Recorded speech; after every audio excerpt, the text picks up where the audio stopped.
Hey everybody, this is a Flophouse mini. Normally we talk about a bad movie or such, but on off weeks we do, we just take the road less traveled by, and A that makes tiny all little the difference. baby. What? We travel by a tiny little baby. That's we the travel. mini. Okay, sure. We travel by a baby. We say hi, baby. We wave to it on the side of the road. We don't worry that it has no parents around and is like an under the skin when a child. No. It's one of those new babies that can take care of themselves. Yeah. Oh, wow. Okay. Well. The new ones they have coming out now. Oh, Anyway, man. the point is, on these minis, we do something. I mean, a did little... you guys ever notice that on Muppet Babies, their supposed nanny is just socks? She's not a real person. She's just an ambulatory pair of socks. There's nothing above those socks. Yeah, That's. did you ever think about that? How does she change their diapers with her toes? I guess. We've got to assume so. I Yeah, mean, that's pretty cool. the socks are kind of like a Tim Burton sandworm too. In that they're striped. You're just saying Yeah. that they're striped. That's all. In that they're stripes. Yeah, that's the way I describe stripes. Dan walks by a barber shop and he goes, a sandworm. Yeah. He goes, no, it's just a barber pole, Dan. Look over there, a sandworm, a tiny one. It's just a candy cane, Dan. If a criminal escapes from jail and they're asking me for a description, I'm like, I don't know, they ran past me in a shirt that looked like a Tim Burton sandworm. I mean, But- criminals usually wear like orange jumpsuits, not the black and white striped What? robber tops that thinking of Hamburger wears. Yeah, are you thinking of the Beagle Boys? I'm thinking of the Beagle Boys. I'm almost always thinking of the Oh, Beagle guys, Boys. you remember that famous story when Madison Square Garden thought they had booked the Beastie Boys, but it was actually the Beagle Boys, and they Yeah. just robbed all the ducks in the audience? Yeah. It was That was Mallardson Square Garden. Oh. okay. Well, anyway, the point is, is. normally we are a podcast about bad movies. This is an off week, and I just wanted to say to you guys, we've talked a lot about bad movies, and occasionally we've done some bad TV in our bonus episodes, but there's a lot of other bad media out there. We just There is Dan. haven't...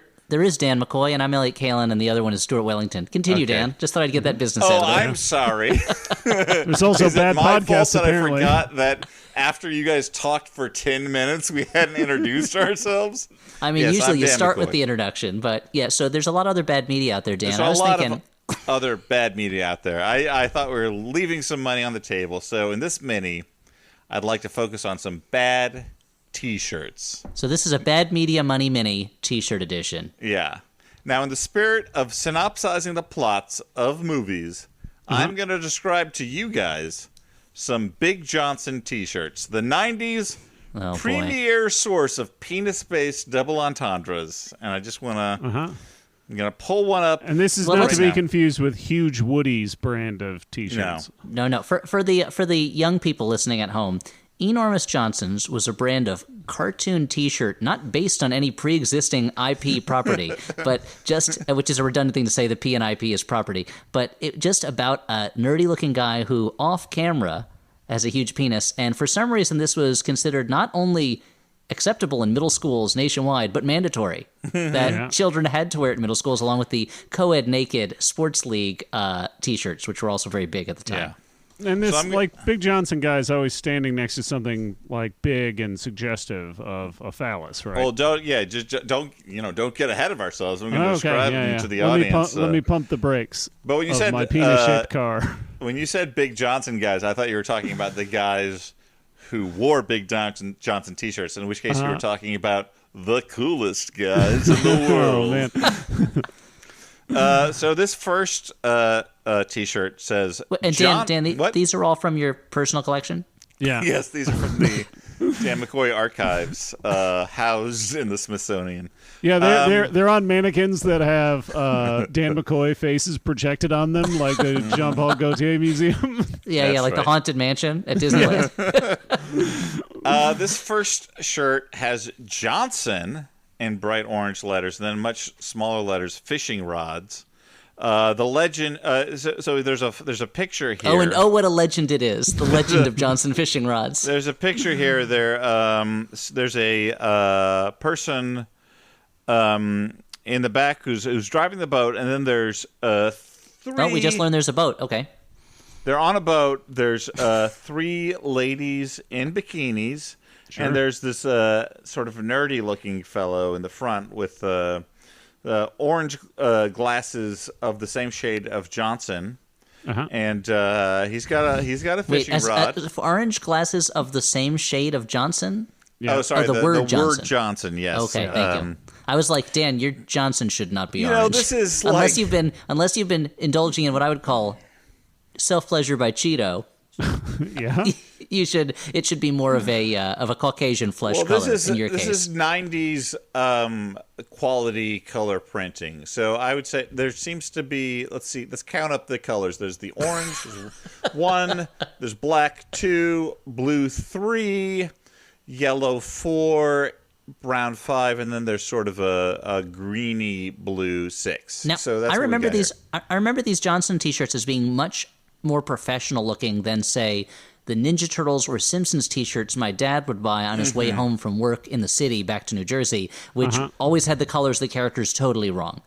Well, I guess these are more professional than bootleg T-shirts, less professional than basically any other T-shirt. And so there are 3 bikini ladies. One of them's holding, On their way to the manger, they're on a boat. One of they're them's following holding Enormous Johnson to where the new Shepherd Lord is born. One of them is holding a bait can. One of them is holding a can of some sort of drink of indeterminate type. I assume some sort of sweet brew.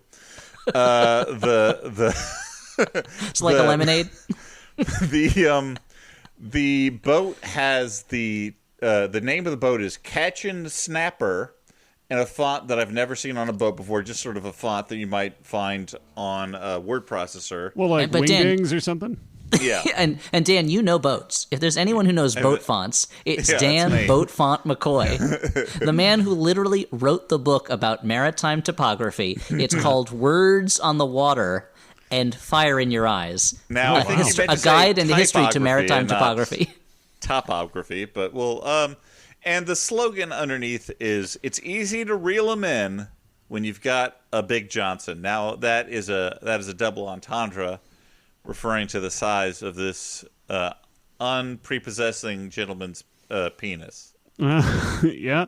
Apparently, he has a larger penis than you would expect. Now, what? And the name of the boat? boat is also a double entendre. Yeah. Wait, really? Since, as snapper being a term for, I guess, the kind of vagina that just bites your dick right off. Like in the movie Teeth.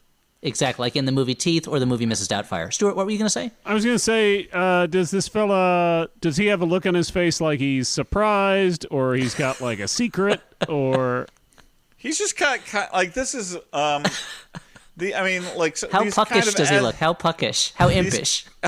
He looks a little impish, a little puckish. I think these escalate as they go on to some degree.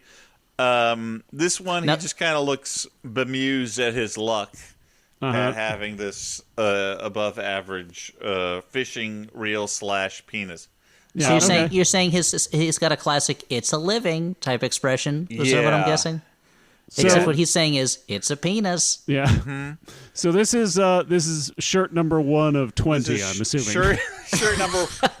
Shirt number 1 of 5. Okay. Now Then I do have time, Dan. How does this relate to? Are you familiar with the Happy Fisherman iconography, which is of course I am not. Okay, this is something that a fellow Daily Show writer had up in his office, which shows Yeah. the difference when you're at a comedy show. This is an image of a fisherman who, from the waist up, appears to just be a regular fisherman, just wading waist deep into the water, and from the waist down, under the water, you can see that he is pantsless and a fish is fish-lating him under the water. Oh, wow, Dan's loving it. Now, that's the kind of thing you would see. That's more of a 1970s, I guess, type of novelty item, and this is more of a 1990s. You know, Yep. I like that guy's sort of like take life as it comes attitude. Yeah. He's like he this is did gonna his- happen. He's like, but wait, I thought I ordered the fish sticks. Right? Now you have to assume. Now the Jordan, question is, edit did that he, out. Edit my Yeah, joke Jordan- out. No, keep it in. Jordan, put something highlight it. funnier in. Put some applause Jordan, in after put it. up the crank up the funny by 20% on that joke. Yeah, just put humor it up by about 50 to 60%. Yeah. Now the question is, did this fisherman intend for this to happen, or is this a Ray Stans dream sequence in Ghostbuster type scenario? Yeah. You'll never. Yeah, no one will a ever lucky know. accident. Now, the second shirt, the Big Johnson logo has evolved a lot in this one. It's more of kind of a, it's got more attitude or batitude or ratitude, as you might. Oh yeah. So it's say. it's like backwards. It's like the way that Death's logo went from like super cool and like sketched on to like more serious. This is like it's going backwards. It's regressing to even cooler and weirder. Awesome. This logo is great. Big Johnson, and then it's a bait shack. Big Johnson Bait Shack. Okay. Oh, so he's still fishing, continuing the nautical theme. Okay. Continuing fishing. There's there's all sorts of shenanigans in the background. Like this is like a Jack Davis sort of cartoon. Sergio Aragones. Well, it's he might have been doing art for the classic comedy film. It's a big dick. Yeah, I mean, I'm not going to describe everything that's going on in the background, but we got a guy who's frozen in the ice machine. Someone's being strangled by worms. Also, another guy seems to be being attacked by an octopus. Now, real quick, Dan, are those actual worms or is it just something that's stripy? No, these are actual worms. They could be socks, robbers, An American socks flag. and robbers, And in the foreground, there is a zebra. sort of a short gentleman who assumedly has the Big Johnson of the title. Yeah. And he is surrounded by, he's got two women flanking him. Their bathing suits appear to have shrunk in the wash.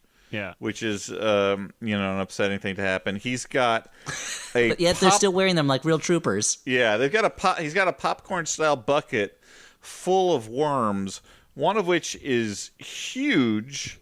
It is drooping over the bucket. It really looks more like entrails than a worm. I assume this is to suggest a human phallus, but it looks like when Jenny Annie Dots pulls up, her like yarn, and you're like, did she rip someone's stomach out? Yeah. And the legend Gave somebody beneath the blood eagle.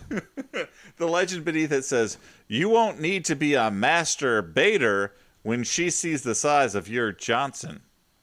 So that's a ribbled T-shirt. Yeah, I mean that's pretty straightforward. It's they're not really hiding it there. Now, you guys might be wondering. I was having trouble imagining what Dan was describing, so I did a Google search for this. And you'll be happy to know, yes, you can buy this image on a Christmas ornament. Oh wow. Oh, that's good to know.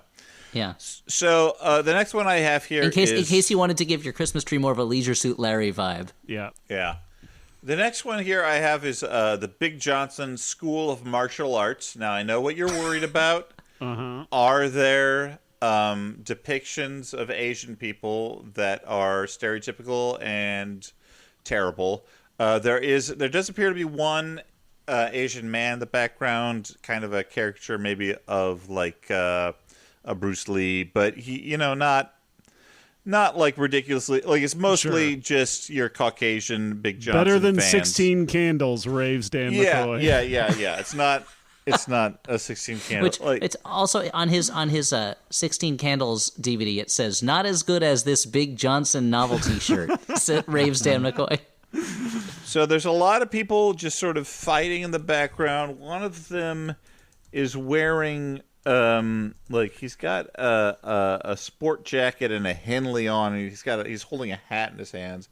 Not really sure why he's in this dojo, but the guy who assumedly has this Big Johnson, there's a woman in a karate gi leaning over with cleavage, and he has split the wood in front of him. By my count, 5 planks.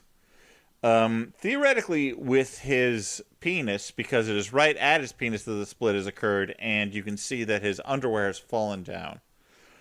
And the legend for this one says, "It's not the color of your belt, but what's below it that counts." And I assume that by below the belt, they're referring again to genitals and not to his big toe or his knee. Yeah. Or We can't Achilles know for tendon. sure because it's all below that belt. Yeah. No, science hasn't done any research into this this matter. Now, okay, so we're Now, almost Dan, What? I wanted to mention, I've been a little confused up to this point because when I was a kid, for some reason I was under the impression that these were called Enormous Johnson, not Big Johnson. I did some research. The character's name is Enormous Johnson. The brand is Big Johnson. Oh, so, okay. Yeah, you wouldn't want to confuse those in, say, like a middle school or something. Yeah. No, you would get laughed out of school. It makes me wonder again what the E stands for. Elevated. Elevated Enormous Johnson. Of course, Elevated. Yeah. It's a family name. Yeah. Now Enormous is gonna make an appearance at the very end here, but the penultimate shirt. Now here what we've got is Johnson Deep Socket Wrenches. Johnson Very niche Deep market. Socket Wrenches. Now we are at what appears to be sort of a service station. Yeah, we're like entering like Facebook targeted at T-shirt ads level. Yeah.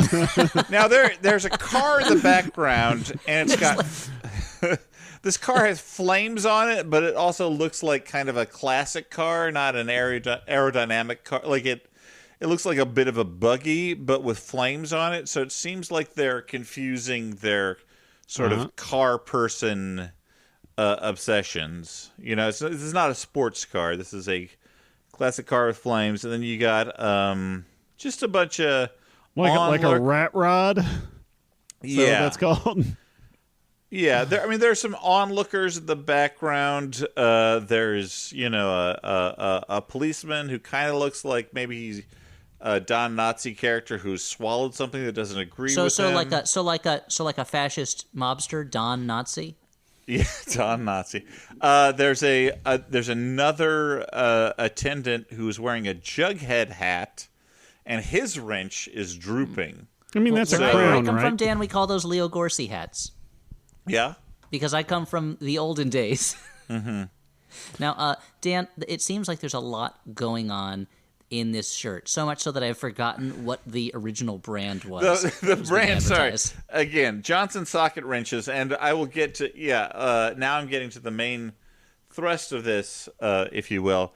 There's, a woman who appears to have large bosoms and has forgotten her bra based on the pointiness of what's going on, and a short gentleman in the front holding a giant socket wrench over that's his like shoulder. That's like a Cloud Strife Buster Sword of socket wrenches. Yeah, I'm not really like.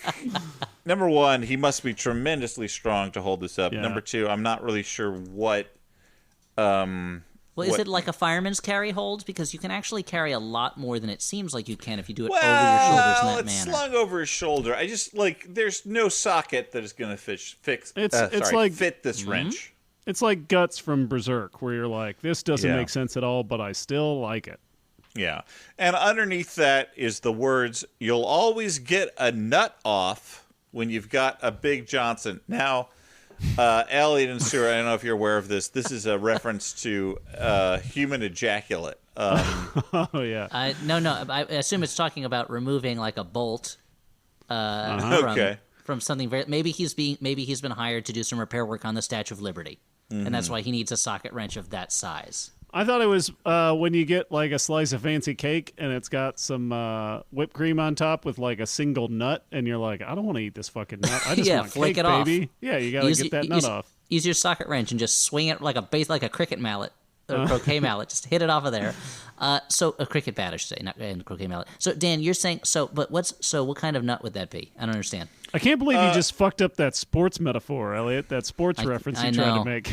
I should never have ever tried it at all. Now, Dan, it seems like by not using a monkey wrench, they're leaving sort of a banana pun on the table. I hope that in the last shirt they rectify that. Is the last shirt a monkey wrench shirt? No, it zags on you there. This one here finally. Enormous shows up.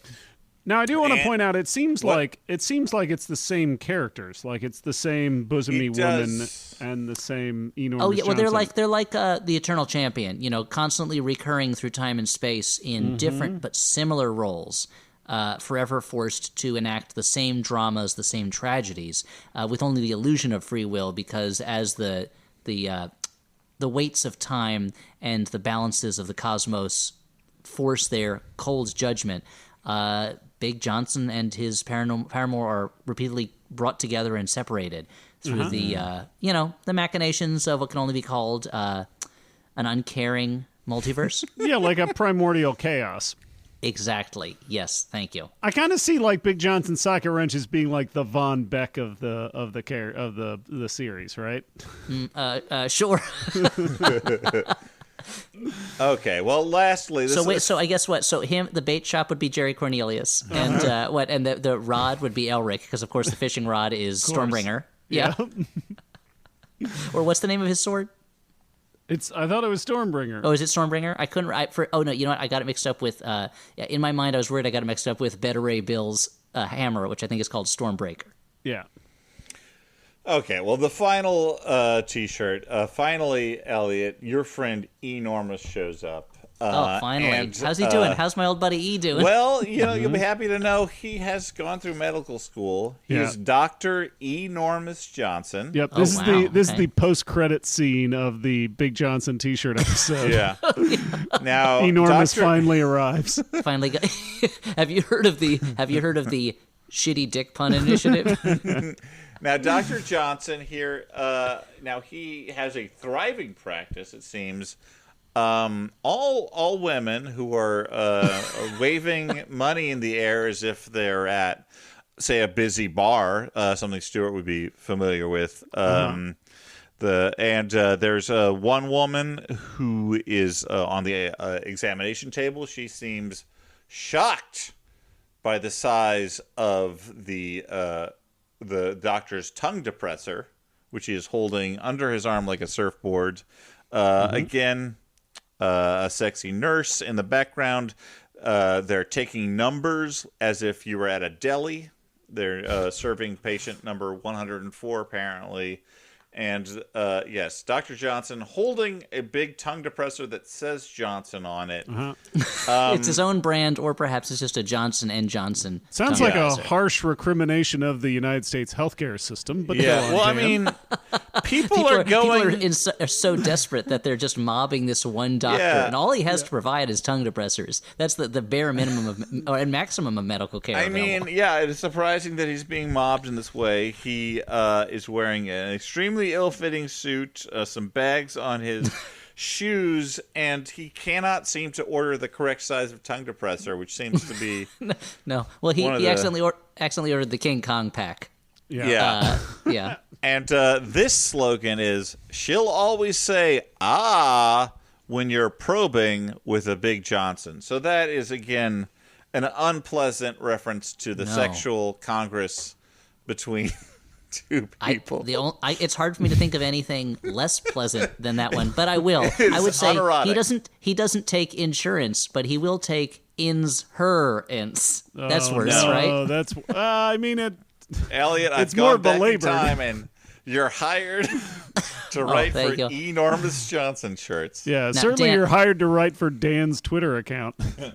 Now, I was doing some while we were talking. I was doing some Googling because I was trying to look up other Johnson shirts that I remembered, and I saw one that I've never seen before, where it's him as a Confederate soldier with a kind of busty What? Southern belle, and it says "Stand back, baby, because the South's gonna rise again." And somehow this is one of the less problematic of the Big Johnson shirts. No, yeah, it's a terrible series of shirts. I apologize for inflicting this concept on everyone, but What's fantastic is that I had totally forgotten the existence of these things, and then Yeah. as soon as you said Big Johnson, I was like, oh yeah, right.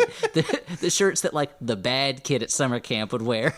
yeah, this was this is a little bit of history for maybe listeners who are 10 or more years younger than us to know the trash of yesteryear that people it's would got- put on their it's like- bodies. I do Now- want to say that if anyone out there listening has access to any of these shirts and mails them to the Flophouse, I will make sure that Dan wears them the next time we do a live show. I didn't agree to that. I said Yeah. I mean, that's the thing. I'll I make can sure you're going to beat me up. There's going to be a big They Live style battle backstage, and like, put it on. I was hoping that it would be more like trickery, like Dangerous Liaisons.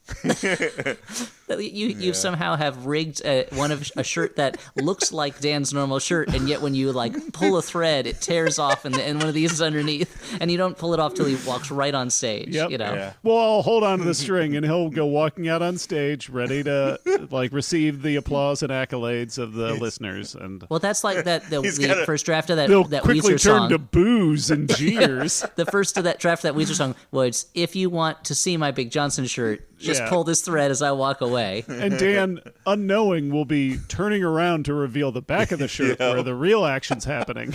Stuart has made a shirt of spun sugar for me that will dissolve when he throws some water on it. Well, he has to pretend to throw the water. Yeah. Oh, I spilled it. Oh, sorry. No time for you to change shirts. We got to go out on stage now. Yeah, that classic Encyclopedia Brown mystery where they find a dead body and just a puddle of spun sugar, and they're like, "How did this guy die?"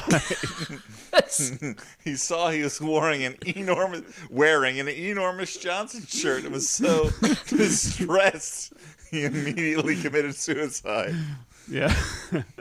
Clearly, he was stabbed with a knife made out of spun sugar. Okay, Yeah. So Dan, I think- nobody steal that. Nobody can steal that. That's TM Stuart TM. Wellington, the spun sugar Oh, yeah. mystery. Now, Dan, I'm glad you brought this up because, as you said, this is yesterday's trash. Yesterday's trash is tomorrow's strangely sacred art. And so, just as every now and then there'll be like a gorgeous coffee table book of Tijuana Bibles, which were essentially throwaway vulgar trash of the past, there someday will be a gorgeous Taschen coffee table book of Big Johnson images, and then 20 years after that, a Taschen book of deviant art, pregnant Sonic images. Yeah, I think wasn't there there's been art shows of bootleg Bart T-shirts, of like bootleg Bart Simpson T-shirts. I would not be shocked if there's been at least one art show of Big Johnson shirts that obviously, hopefully, are on their way as we speak to the Flophouse mailbox. As someone who owns 3 to 4 books that are just trashy VHS covers of the past, I would totally have a book that is dumb novelty T-shirts. That would be hilarious, I think. So How get much on time? it. How much time do you spend selecting your novelty art coffee table books for when company come over? You're like, well, this is Audrey's parents, so I should pull out the one of like vintage French erotica. Yeah, I just pulled out that big Butts book that Brett Ratner is reading in that one photo that gets circulated around the internet all the time. Yeah.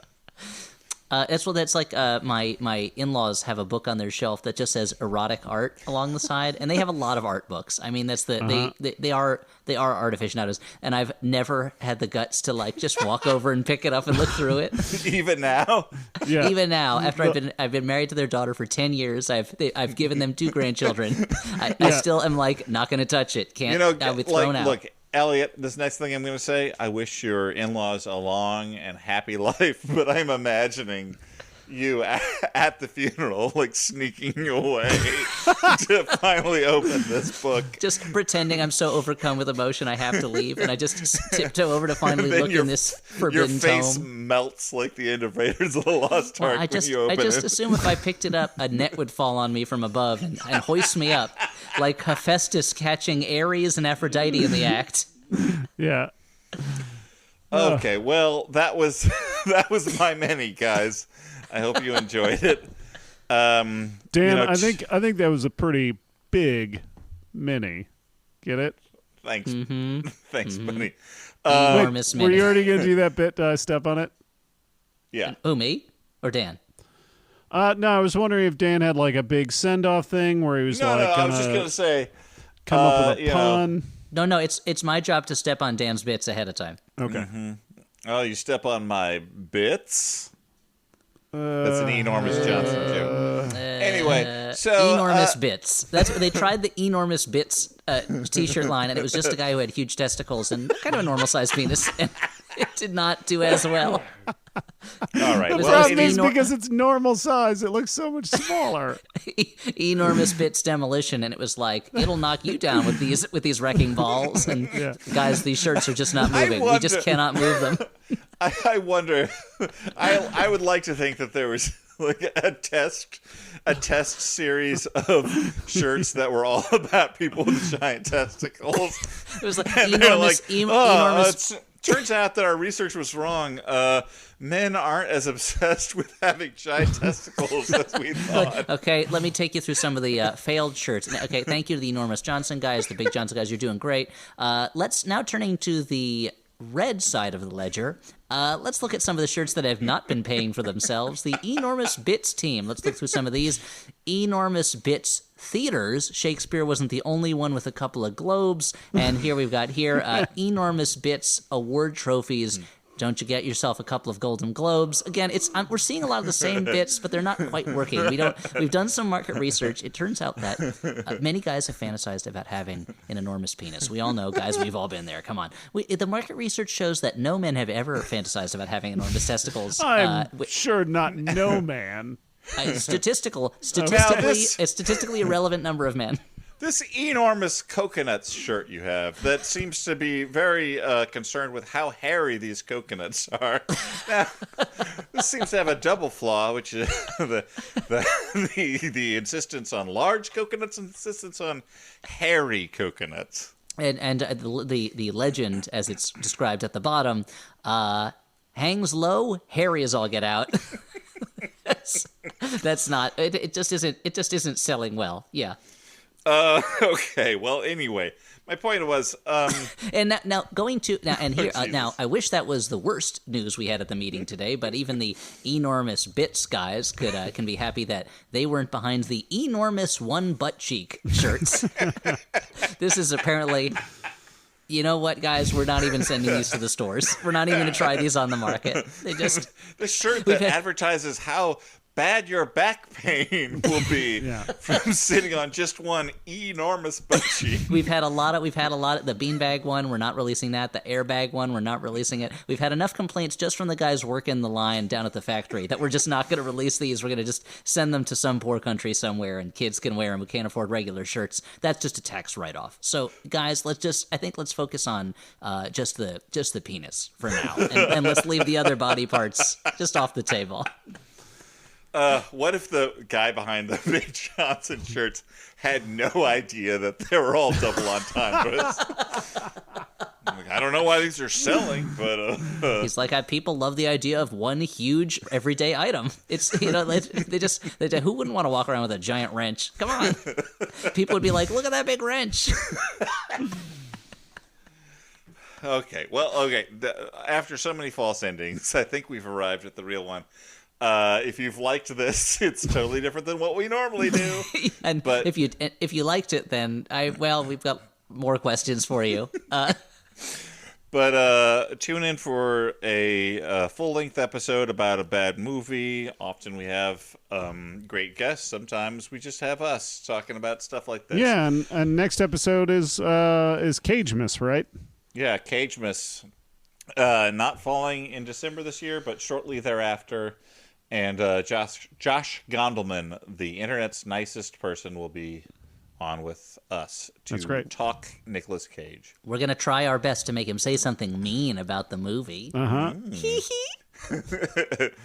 Thank you, as always, to Jordan Cowling for doing the editing and production and making it sound good. Thank you to Maximum Fun, our network. Go to MaximumFun.org to listen to a lot of other great shows on the network. Maybe like iPodius, say, with Elliot Kalin as well. Or one of the ones that doesn't have any of our annoying voices on it. Rate, review, subscribe, all that YouTube junk. But for this Flophouse Mini, I've been Dan McCoy. I've been Stuart Wellington. And I've been very ashamed at the things that I said in this mini. I'm Elliot Kalin. Bye.